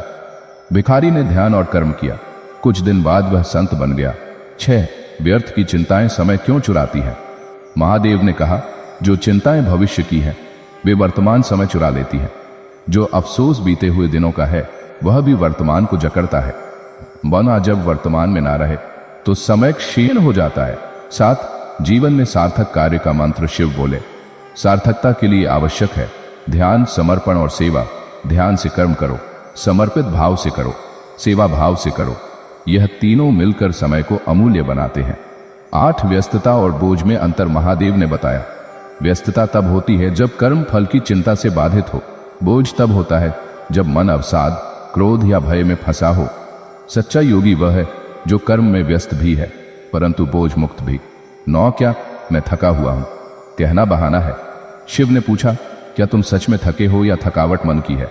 जब तुम मन को आराम दो, उसे विश्राम दो, तब शरीर भी ताजा हो जाता है, परंतु अधिकतर थकावट मन से होती है। 10 सार्थक जीवन के लिए दिनचर्या का सुझाव। महादेव बोले, सुबह जल्दी उठो, ध्यान करो, दिन में कर्म करो मन लगाकर, रात को समीक्षा करो, क्या मैंने सार्थक किया। फालतू चिंताओं से बचो, संतुलित भोजन और आराम लो। यह दिनचर्या समय को साथी बनाती है, शत्रु नहीं। निष्कर्ष, समय नहीं, ध्यान की कमी है। शिव ने अपने त्रिनेत्र से देखा, वत्स, समय की कमी नहीं है, मन की लापरवाही है। जब मन जागृत होगा तब समय भी जागेगा। समय एक नदी है जो मन के तट पर बहती है। जब मन ध्यान में डूबा होता है तो वह नदी मीठी लगती है, जब मन विक्षिप्त होता है तो वह नदी बोझ लगती है। क्या सफलता केवल बाहरी मापदंडों से तय होती है? प्रस्तावना, सफलता की जिज्ञासा। एक बार कैलाश पर्वत के शिखर पर एक युवक आया। उसने शिव से पूछा, महादेव, दुनिया में सफलता का माप क्या है? क्या सफलता केवल धन, पद, नाम और प्रसिद्धि से तय होती है? शिव ने गहरी दृष्टि से देखा और बोले, वत्स, यह एक बहुत बड़ा भ्रम है। आज मैं तुझे बताऊंगा कि सफलता का वास्तविक अर्थ क्या है। एक, सफलता के बाहरी मापदंड। महादेव बोले, आज की दुनिया में सफलता मानी जाती है जब कोई बड़ा घर बनाता है, महंगी कार चलाता है, पद पर होता है और सभी उसे जानते समझते हैं। पर यह क्या है? पद केवल कुछ सामाजिक सम्मान है, धन केवल सामग्री संपत्ति है, प्रसिद्धि भी स्थायी नहीं रहती। बहुत से लोग इन सब को पाने के बाद भी दुखी रहते हैं। 2, बाहरी सफलता का सच। शिव ने कहा, धन और पद जो तुझे बाहर से मिलता है वह अस्थायी है, यह तुझे भौतिक सुख देता है, पर यह तेरे मन और आत्मा को संतुष्ट नहीं कर सकता। उदाहरण, कई महान लोग प्रसिद्ध हुए, फिर भी वे अकेले, दुखी और निराश थे। धनवान कई बार अपनी संपत्ति खोकर टूट जाते हैं। इसलिए बाहरी सफलता मात्र एक चमक है। 3, असली सफलता क्या है? महादेव ने मुस्कुराते हुए कहा, सच्ची सफलता है अपने आप को जानना, अपने कर्तव्य में डूब जाना, अपने मन को शांत रखना। सफलता का अर्थ है जब तेरा हृदय प्रेम से भरा हो और तू अपने कर्म में निपुण हो। 4, आध्यात्मिक सफलता का महत्व शिव ने बताया। एक व्यक्ति धन और पद तो पा सकता है, पर यदि उसका मन अशांत है तो वह सफल नहीं है। आध्यात्मिक सफलता वह है जो तुझे भीतर से मजबूत और शांति से भर देती है। 5, कथा। 2 व्यापारी कहानी है, 2 व्यापारियों की, एक अमीर और प्रसिद्ध, दूसरा गरीब लेकिन संतुष्ट। अमीर व्यापारी ने कहा, मेरे पास सब कुछ है पर मन में शांति नहीं। मैं सफल हूं, मेरा मन शांति नहीं, पर मैं खुश हूं, मेरा मन शांत है, मैं सफल हूं। 6, बाहरी सफलता के नुकसान। शिव बोले, जब सफलता केवल बाहरी हो तब व्यक्ति अहंकारी, तनावग्रस्त और अकेला हो जाता है। यह सफलता जीवन को बोझ बना देती है। 7, मन की सफलता। महादेव ने कहा, मन की सफलता का अर्थ है क्रोध, लोभ, मोह से मुक्त होना, प्रेम, करुणा और दया से भर जाना। जो मन में यह सफलता पाता है वही सच में सफल है। 8, सफल जीवन के लिए गुण। शिव ने कहा, सतत सीखने की इच्छा, धैर्य और संयमन, दूसरों के प्रति सम्मान और सेवा भाव, अपने कर्तव्य को निष्ठा से निभाना, ये गुण सफलता के असली मापदंड है। 9, सफलता और असफलता का दृष्टिकोण। महादेव ने समझाया, सफलता और असफलता केवल बाहरी घटनाएं हैं, पर दृष्टिकोण तेरा है जो मायने रखता है। जो व्यक्ति असफलता में भी सीखता है वही जीवन में सच्चा विजेता है। 10, निष्कर्ष। सफलता की परिभाषा। शिव ने कहा, सफलता धन, पद, नाम से नहीं बल्कि तेरा चरित्र, तेरा हृदय और तेरी आत्मा से तय होती है। जब तू अपने अंदर की शांति और संतोष पाता है तब समझो तू सफल हो गया। क्या खुशी और सफलता का संबंध है? जीवन में सच्ची खुशी कैसे प्राप्त करें? प्रस्तावना, खुशी की खोज। कैलाश पर्वत की गहराई में जहां शांति और सुकून का साम्राज्य है, वहां एक युवा साधक अपने मन की उलझनों के साथ महादेव के पास आया। उसके मन में एक बड़ा सवाल था, महादेव, जीवन में सफलता के साथ साथ मैं सच्ची खुशी भी चाहता हूं, पर क्या खुशी और सफलता का कोई गहरा संबंध होता है? अगर है तो मैं वह खुशी कैसे पा सकता हूं? क्योंकि मैंने देखा है कि कई सफल लोग भी अंदर से दुखी होते हैं। शिव ने अपने त्रिनेत्र से उसकी आंखों में गहराई से देखा और बोले, वत्स, यह सवाल तुम्हारे जैसे कई मानवों के मन में उठता है और इसका उत्तर बहुत ही महत्वपूर्ण है। इसलिए आज मैं तुम्हें बताऊंगा खुशी और सफलता के बीच का संबंध और जीवन में सच्ची स्थायी खुशी पाने के रहस्य। 1, सफलता और खुशी क्या है? मैं शिव ने कहा, सबसे पहले हमें समझना होगा कि सफलता और खुशी 2 अलग अलग भाव हैं, परंतु वे एक दूसरे से गहराई से जुड़े हुए भी हैं। सफलता बाहरी होती है, खुशी आंतरिक। सफलता की परिभाषा। सफलता का माप समाज में व्यक्ति की उपलब्धियों से किया जाता है। धन, पद, सम्मान, प्रसिद्धि, ये सब बाहरी संकेत होते हैं। यह वह मापदंड है जिसे अधिकांश लोग सफलता समझते हैं। खुशी की परिभाषा। खुशी एक भावनात्मक और आध्यात्मिक अनुभव है। यह मन की संतुष्टि, शांति और आनंद की अवस्था है। खुशी वह भावना है जो मन को हल्का, आनंदित और मुक्त कर देती है। 2. बाहरी सफलता और आंतरिक खुशी का भेद महादेव ने समझाया। आधुनिक समाज में लोग बाहरी सफलता को खुशी का पर्याय मान लेते हैं। वे सोचते हैं कि जब तक मेरे पास अधिक धन, बड़ी पदवी, सुंदर वस्त्र, विलासिता नहीं होगी, तब तक मैं खुश नहीं हो सकता। परंतु वास्तविकता यह है कि बहुत सारे धनवान लोग भी असंतुष्ट रहते हैं। प्रसिद्धि के बावजूद अकेलापन और तनाव भी उनके मन को घेरे रहता है। वह जो तुम्हें खुशी दे सकता है वह बाहरी वस्तुएं नहीं, बल्कि मन की शांति है। ते नहीं मिल पाती खुशी बाहरी सफलता से, शिव बोले, क्योंकि सुख शांति मन की अवस्था है और मन अशांत, व्याकुल या लालची हो तो खुशी संभव नहीं। तुम्हें ज्ञात होना चाहिए कि बाहरी वस्तुएं मन के दर्पण में केवल परछाई है। अगर मन सुखी नहीं तो वस्तुएं भी सुख नहीं दे सकती। धन, पद और प्रसिद्धि कुछ सीमित समय के लिए आनंद देती हैं, परंतु वे स्थायी शांति नहीं ला सकती। 4. मन की शांति। खुशी की असली जड़ महादेव ने अपने हाथ बढ़ाते हुए कहा, खुशी की जड़ है मन की शांति। जब मन शांत और स्थिर होता है तब भीतर से आनंद की धारा बहने लगती है। यह आनंद किसी वस्तु, व्यक्ति या परिस्थिति पर निर्भर नहीं करता। इसलिए सच्ची खुशी के लिए जरूरी है मन को नियंत्रित करना, उसे स्थिर और सुखमय बनाना। 5. खुशी पाने के मार्ग। महादेव के उपदेश। शिव ने कहा, खुशी पाने के लिए तुम्हें कुछ महत्वपूर्ण बातों को अपनाना होगा। स्वीकार्यता, एक्सेप्टेंस। जीवन की परिस्थिति को स्वीकार करो, न कि उसका विरोध करो। विरोध से मन अशांत होता है और अशांति में खुशी नहीं। ध्यान और साधना, मेडिटेशन एंड प्रैक्टिस। नियमित ध्यान से मन को एकाग्र करो। जब मन शुद्ध और निर्मल होगा तब आनंद स्वतः बढ़ेगा। सेवा और करुणा, सर्विस एंड कंपैशन। दूसरों की सेवा से मन में प्रेम और संतोष आता है। सेवा भाव से मन में व्यापक और प्रसन्न होता है। आत्मज्ञान, सेल्फ रियलाइजेशन। अपने अंदर के सच्चे स्वरूप को जानो। जब अहंकार और भ्रम खत्म होंगे तब सच्ची खुशी का अनुभव होगा। 6. कथा। राजा का असली सुख। महादेव ने एक कथा सुनाई। एक समय की बात है, एक समृद्ध और शक्तिशाली राजा था। उसके पास विशाल राजदंड, महल और धन था। फिर भी वह दिन रात बेचैन रहता था। उसका मन कभी शांति नहीं पाता था। वह बार बार खुश रहने के लिए नई नई वस्तुएं और मनोरंजन ढूंढता था, लेकिन मन की खालीपन मिटती नहीं थी। एक दिन एक ऋषि उसके पास आए। ऋषि ने कहा, राजन, तुम्हारे पास सब कुछ है पर तुम्हारा मन क्यों उदास है? राजा ने कहा, मुझे खुशी नहीं मिलती। ऋषि बोले, सच्ची खुशी भीतर से आती है, बाहर से नहीं। तुम ध्यान करो, अपने मन को शुद्ध करो और दूसरों की सेवा करो, तब तुम्हें सच्ची खुशी मिलेगी। 7. लालसा और खुशी। महादेव ने समझाया, जब मन में लालसा होती है तो वह कभी पूर्ण नहीं होती। वह हमेशा कुछ नया चाहती है, इसलिए मन बेचैन रहता है। खुशी पाने के लिए आवश्यक है संतोष। संतोष वह धन है जो कभी खत्म नहीं होता। 8. खुशी के लिए सरल जीवन। शिव बोले, सादा जीवन, उच्च विचार। अत्यधिक लालसा और विलासिता से मन व्याकुल होता है। जब तुम सरलता अपनाओगे तब मन का बोझ हल्का होगा और खुशी सहजता से आएगी। 9. रिश्तों में खुशी। महादेव ने कहा, खुशी केवल अकेलेपन से नहीं आती, वह प्रेमपूर्ण, सच्चे और समर्पित रिश्तों से भी आती है। जब हम दूसरों के प्रति प्रेम और दया रखते हैं, हमारा मन खुशी से भर जाता है। 10. निष्कर्ष। शिव ने गहरी दृष्टि से कहा, सफलता और खुशी साथ साथ चल सकते हैं यदि वे मन के भीतर जुड़े हों। जब तेरा मन शांत, प्रेमपूर्ण और संतुष्ट होगा तब तुझे जीवन की सच्ची सफलता और खुशी मिलेगी। अंत में महादेव ने पूछा, अब बताओ वत्स, क्या तुम समझे कि खुशी और सफलता का सार क्या है? क्या तुम तैयार हो मन की शांति के मार्ग पर चलने के लिए? क्या दुख और असफलता जीवन के लिए आवश्यक है? प्रस्तावना।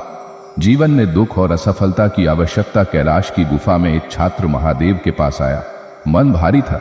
उसने पूछा, महादेव, मैं बहुत बार असफल हुआ हूं, दुख भी सहा है। क्या ये दुख और असफलता आवश्यक है? क्या बिना इनके जीवन सफल हो सकता है? क्यों हमें ये भुगतने पड़ते हैं? शिव ने अपने त्रिनेत्र से उसकी आंखों में गहराई से देखा और बोले, वत्स, दुख और असफलता जीवन का अनिवार्य हिस्सा है। ये तुम्हें मजबूत बनाते हैं, सच्चा ज्ञान देते हैं। आज मैं तुम्हें बताऊंगा क्यों और कैसे। 1. जीवन का चक्र। सुख दुख, सफलता असफलता। शिव ने समझाया, प्रकृति का नियम है परिवर्तन। जीवन में सुख और दुख, सफलता और असफलता का चक्र चलता रहता है, जैसे दिन और रात। ग्रीष्म और शीतकाल, ये अनुभव तुम्हें परिपक्व बनाते हैं। दुख और असफलता के लाभ। महादेव बोले, धैर्य और सहनशीलता सीखना, अपने कमजोर पहलुओं को जानना, असली मूल्य समझना, नए रास्ते खोजने का साहस, आत्मज्ञान की ओर प्रेरणा। 3 कथा, राजा का असफलता से सामना। शिव ने कहा, एक राजा था जिसने हर काम में सफलता पाई, पर एक दिन बड़ा युद्ध हार गया। दुख में डूबा वह समझा कि असफलता ने उसे सिखाया धैर्य और नीति। 4 असफलता से सफलता का मार्ग। महादेव बोले, असफलता से भागना नहीं, उसका सामना करो, असफलता से सीखो और अगली बार बेहतर बनो। यही जीवन का सत्य मार्ग है। 5 दुख का आध्यात्मिक महत्व। शिव ने कहा, दुख मन को निखारता है, यह तुम्हें अपने अंदर झांकने की प्रेरणा देता है। जब मन दुख में होता है तब वह अधिक संवेदनशील और जागरूक होता है। 6 सफलता और दुख दोनों अस्थाई। महादेव ने कहा, सुख, दुख, सफलता सभी अस्थाई हैं, उन्हें स्थायी न समझो, स्थायी है केवल आत्मा का ज्ञान। 7 कैसे सामना करें दुख और असफलता का। शिव ने उपाय बताए, ध्यान और योग, संतुलित दृष्टिकोण, धैर्य और आत्मविश्वास, शिव की शरण लेना। 8 निष्कर्ष। महादेव ने कहा, दुख और असफलता से भागो मत, वे जीवन के शिक्षक हैं, इन्हें स्वीकारो और उनसे सीखो, तभी जीवन में सच्ची सफलता और शांति मिलेगी। क्या दुख और असफलता जीवन के लिए आवश्यक है? प्रस्तावना, दुख और असफलता का सवाल। कैलाश पर्वत की ठंडी वादियों में एक चिंतित युवक महादेव के सामने खड़ा था। उसका मन भारी था और उसने बड़े श्रद्धा से पूछा, महादेव, जीवन में इतने दुख क्यों आते हैं? मैं असफलताओं से थक चुका हूं। क्या ये दुख और असफलता आवश्यक है? क्या बिना इनके भी जीवन सफल हो सकता है? महादेव ने अपनी शांत और दयालु दृष्टि से कहा, वत्स, ये दुख और असफलता जीवन के महत्वपूर्ण अध्यापक हैं। बिना इन अनुभवों के मनुष्य का विकास अधूरा रहता है। मैं तुम्हें समझाऊंगा कि क्यों दुख और असफलता का होना आवश्यक है।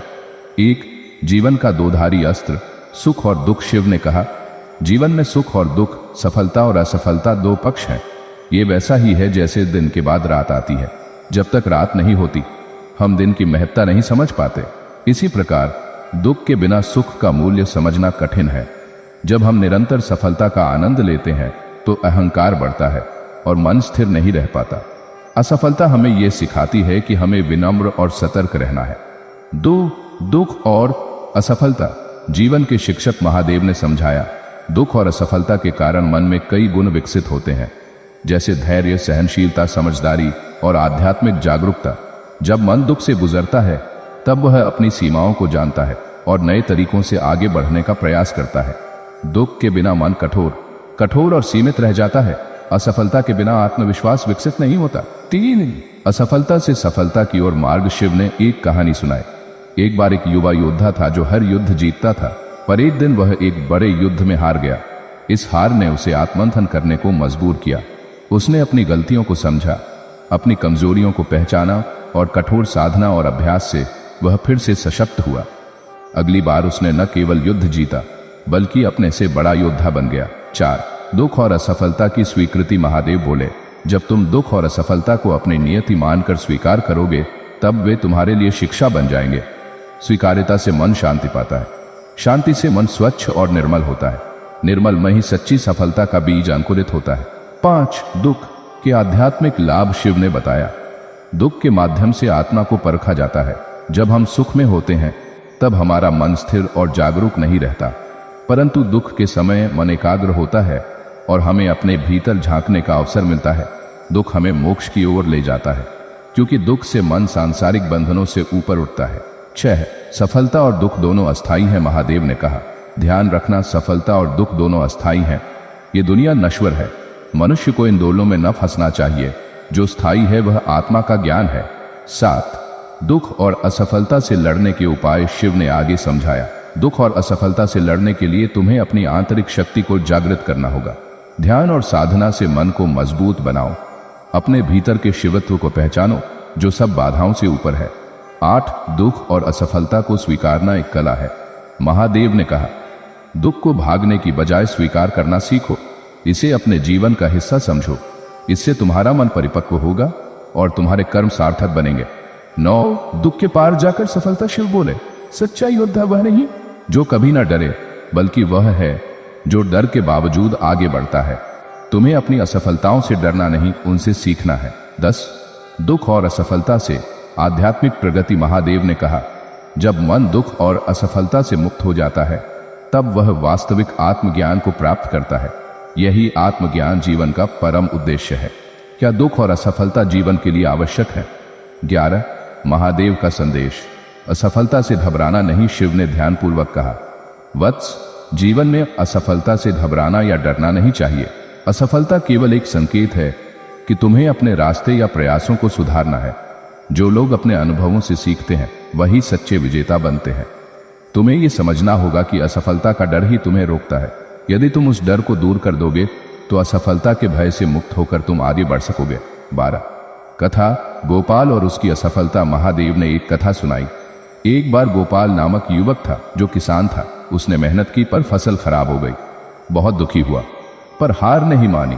उसने मौसम के अनुसार फसल के तरीके बदले, ज्ञान अर्जित किया। अगली बार उसकी फसल बेमिसाल हुई।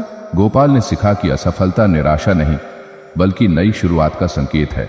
13 दुख और असफलता का मनोवैज्ञानिक प्रभाव। शिव बोले, जब मन दुखी होता है तो वह टूट जाता है नहीं बल्कि वह नए आकार में ढलता है।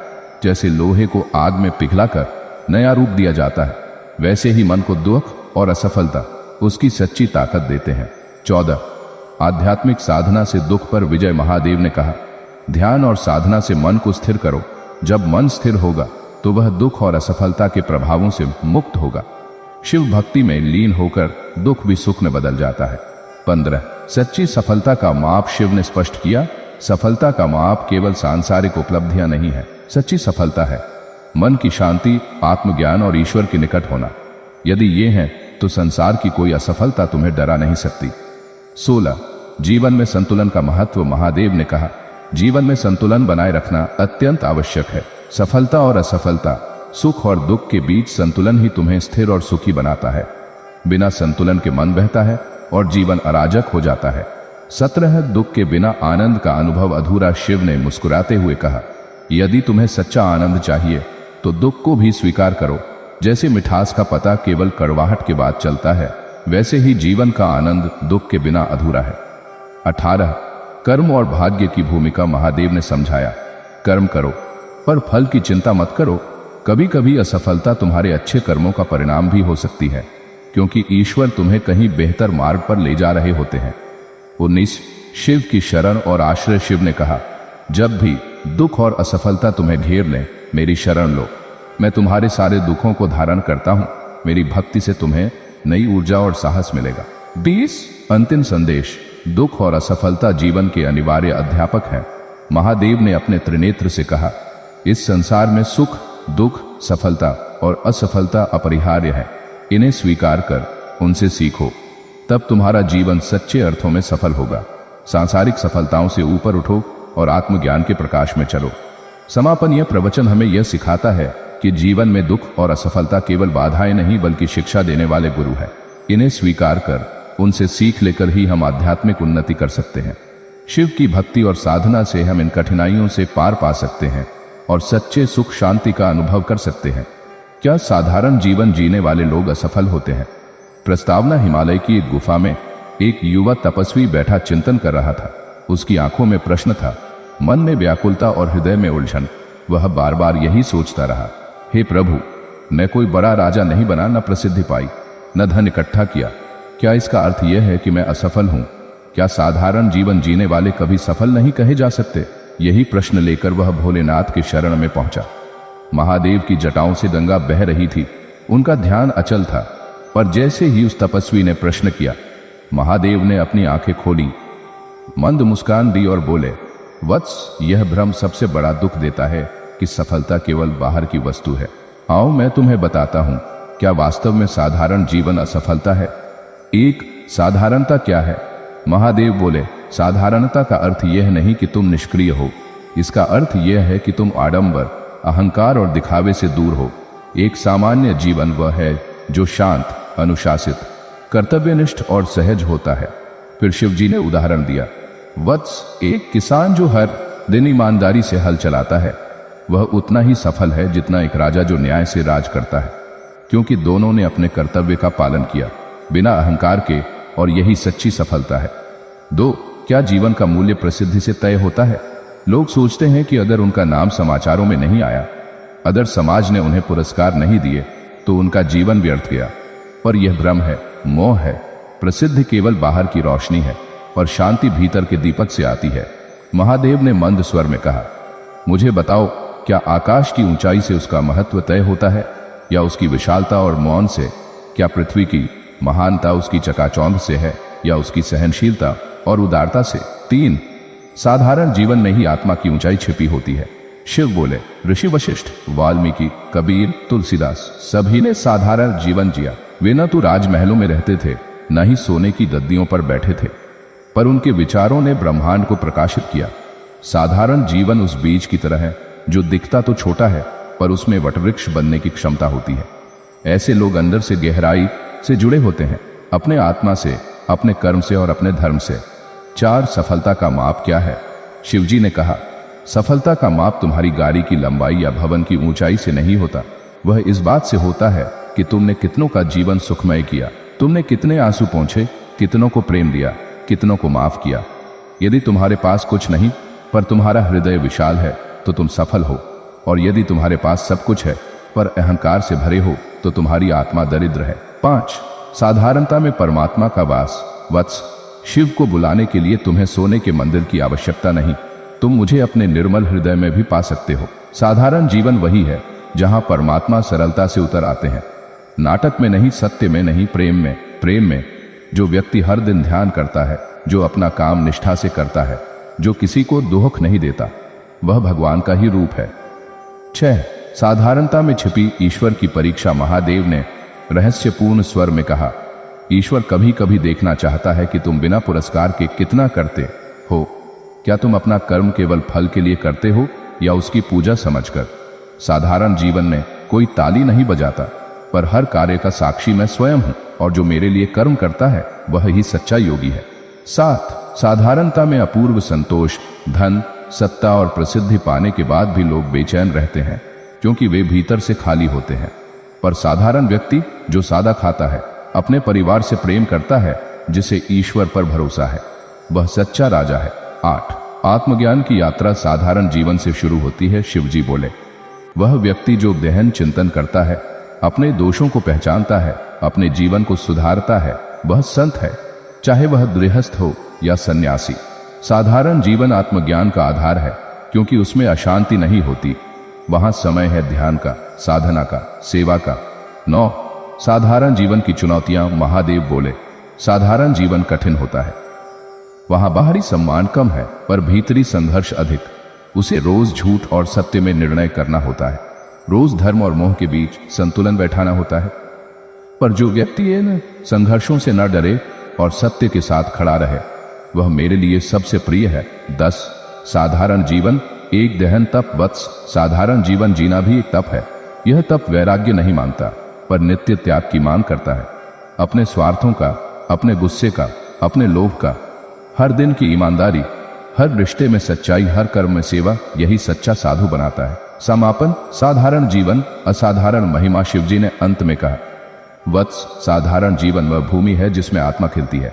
जब तुम संतुलन से जीते हो, जब तुम अहंकार त्यागते हो, जब तुम दूसरों की सेवा करते हो, तब तुम मेरी पूजा करते हो, चाहे तुम्हारा नाम कोई जाने या नहीं। जो आत्मा स्वयं से शांत है, वही ब्रह्म से एकाकार होती है।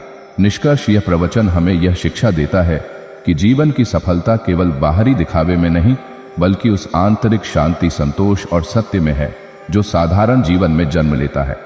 महादेव की वाणी के अनुसार जो अपने कर्म, धर्म और आत्मा के प्रति सच्चा है, वही संसार में सबसे सफल व्यक्ति है, चाहे वह साधारण दिखे या असाधारण। संसारिक सफलता और आत्मिक सफलता क्या दोनों साथ संभव है? प्रस्तावना। हिमालय की एक दिव्य गुफा, गंगा की कलकल ध्वनि, बर्फ से ढकी चोटियां और भीतर जलता एक शाश्वत धुआं। वहीं बैठा था एक जिज्ञासु साधक। अब तक के 14 प्रवचनों से उसके जीवन का दृष्टिकोण बदल चुका था, परंतु अब उसके भीतर अंतिम प्रश्न जन्मा, हे प्रभु शिव, अब तक आपने यह बताया कि संसारिक सफलता ही सब कुछ नहीं है, पर क्या ऐसा संभव है कि कोई व्यक्ति दोनों सफलताएं पाए, संसार में भी और आत्मा में भी? क्या हम एक ही जीवन में धन, सम्मान और ईश्वर तीनों पा सकते हैं? महादेव मंद मुस्कुराए, त्रिनेत्र की कोमल दृष्टि उस साधक पर पड़ी। उनकी वाणी में नाद ब्रह्म गूंजा। वत्स, यह प्रश्न ही सच्चे अंत का आरंभ है। आओ मैं तुम्हें बताऊं कैसे संभव है संसारिक और आत्मिक सफलता का संतुलन, और क्या यह वास्तव में अंतिम लक्ष्य है। 1. संसार और आत्मा, 2 ध्रुव या एक धारा। महादेव बोले, लोग सोचते हैं कि यदि वे संसार में रमे तो ईश्वर से दूर हो जाएंगे, और यदि वे ईश्वर को पकड़ेंगे तो संसार हाथ से निकल जाएगा।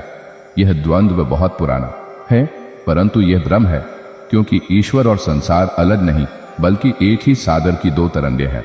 समस्या तब होती है जब तुम केवल एक को पकड़कर दूसरे को तिरस्कार करते हो, पर जो सच्चा साधक है वह दोनों को समझता है और दोनों में संतुलन बनाता है।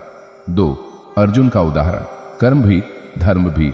अर्जुन एक योद्धा था, उसके पास रथ था, धनुष था, राज्य था, परंतु उसने धर्म नहीं छोड़ा। युद्ध के मैदान में भी उसने गीता को सुना, आत्मा को पहचाना। वत्स, संसार में रहते हुए आत्मा को पहचानना ही असली योग है। जंगल भागना नहीं, परिवार और कर्तव्य में रहते हुए ईश्वर को देखना, यही तप है। 3. दोनों सफलता के सूत्र। एक ही मार्ग से शिवजी बोले, वत्स ध्यान से सुन, सांसारिक सफलता का मूल है निष्ठा, श्रम, समय का सम्मान, संबंधों की समझ। आत्मिक सफलता का मूल है ध्यान, प्रेम, अहंकार का त्याग, सेवा।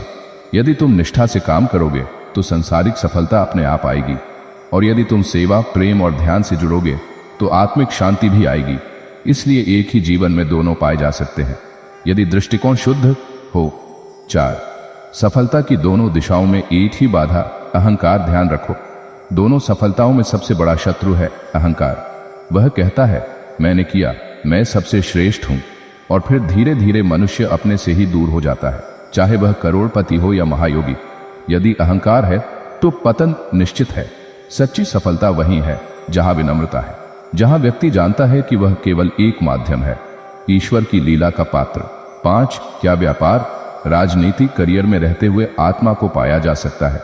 शिव मुस्कुराए, वत्स क्या समुद्र के बीच में दीप नहीं जलते? क्या काले बादलों में भी चंद्रमा नहीं चमकता? संसार के बीच आत्मा का आलोक जल सकता है यदि तुम सजग हो, जागरूक हो और सच्चे हो। समस्या तब होती है जब तुम केवल लाभ के पीछे दौड़ते हो और अपने मूल्य खो देते हो। लेकिन यदि तुम व्यापार में भी ईमान रखो, राजनीति में भी धर्म रखो, करियर में भी करुणा रखो, तो तुम्हारा संसार भी सफल होगा और आत्मा भी। यही संतुलन शिव है। 6. लक्ष्मी और सरस्वती साथ चलती हैं। महादेव बोले, लक्ष्मी धन की देवी है, सरस्वती ज्ञान की। लोग सोचते हैं दोनों एक जगह नहीं टिकती, परंतु यह आधा सत्य है। जहां धर्म है वहां दोनों आती हैं। जो ज्ञान से धन अर्जित करता है, जो अपने धन को धर्म में लगाता है, जो अपने ज्ञान से सेवा करता है, वहां लक्ष्मी भी टिकती है और सरस्वती भी। 7. सफलता का उच्चतम रूप, संतुलन। जीवन में केवल संसारिक लक्ष्य नहीं हो और केवल आत्मिक लक्ष्य भी नहीं। यदि तुम्हारे पास साधन हो पर संवेदना न हो तो वह सफलता नहीं, पतन है। और यदि तुम्हारे पास ज्ञान हो पर क्रियाशीलता न हो तो वह केवल स्वप्न है। जीवन वह है जिसमें दोनों हाथों से पकड़ो, एक से संसार को, दूसरे से आत्मा को, एक से कर्तव्य को, दूसरे से करुणा को। 8. सफल वही जो दूसरों को उठाए। महादेव बोले, वत्स सफलता वह नहीं जो केवल तुम्हें ऊंचा उठाए, सफलता वह है जो तुम्हारे साथ 10 और को उठाए। एक राजा तभी सफल है जब उसका प्रजा सुखी हो। एक गुरु तभी सफल है जब उसका शिष्य आगे बढ़े। एक परिवार तभी सफल है जब सभी में प्रेम हो। यदि तुम्हारी सफलता से कोई और रो रहा है तो वह शाप है, और यदि तुम्हारी सफलता से औरों को आश्रय मिल रहा है तो वह वरदान है। 9. आत्मा की आवाज सुनो। जीवन की दौड़ में आत्मा की आवाज धीमी हो जाती है, पर वह मौन में पुकारती है, क्या तुम खुश हो? क्या यह सब तुम्हारे अंतर्मन से मेल खाता है? वत्स सफलता वही है जिसमें आत्मा और हृदय दोनों कहें, हाँ यही मेरा मार्ग है। 10. महादेव की अंतिम सीख। वत्स इस संसार में मत भागो, पर इसमें डूब भी मत जाओ। नाव जलने हो ये ठीक है, पर जल नाव में आ जाए तो वह डूब जाएगी। संसारिक सफलता पाओ पर उसमें लिप्त मत हो। आत्मा से जुड़े रहो पर भागो मत जीवन से। जीवन को समग्र रूप से जियो और हर क्षण में मुझे अनुभव करो। यही शिवत्व है, संतुलन का मार्ग। यही पूर्णता है जब दोनों सफलताएं एक हो जाती हैं। समापन शिवजी की वाणी में न केवल शांति थी बल्कि युगों का अनुभव, प्रेम और प्रकाश था। तपस्वी की आंखों से आंसू बह निकले। उसने कहा, प्रभु अब मुझे जीवन से कोई शिकायत नहीं। मैं अब जान गया हूं कि जीवन केवल ऊपर चढ़ने का नाम नहीं बल्कि भीतर उतरने की यात्रा भी है। मैं संसार में रहूंगा पर आत्मा से जुड़ा रहूंगा। शिव मुस्कुराए, धूना फिर से चमका और उनके अंतिम शब्द गूंजे, वत्स, यही मोक्ष है, जब जीवन, संसार और आत्मा तीनों एक हो जाते हैं। और जब तुम उस स्थिति में पहुंचो तो जान लेना मैं वहां तुम्हारे साथ हूं। श्रृंखला का अंतिम निष्कर्ष, क्या जीवन में सांसारिक सफल होना ही सब कुछ है? नहीं, पर क्या सांसारिक सफलता और आत्मिक सफलता दोनों नहीं हो सकती? हाँ, यदि व्यक्ति सत्य, सेवा और संतुलन का मार्ग अपनाए तो एक ही जीवन में वह दोनों पा सकता है, संसार की ऊंचाई भी और आत्मा की गहराई भी। यही शिव पथ है, यही शिव सार है, यही शिव सार है।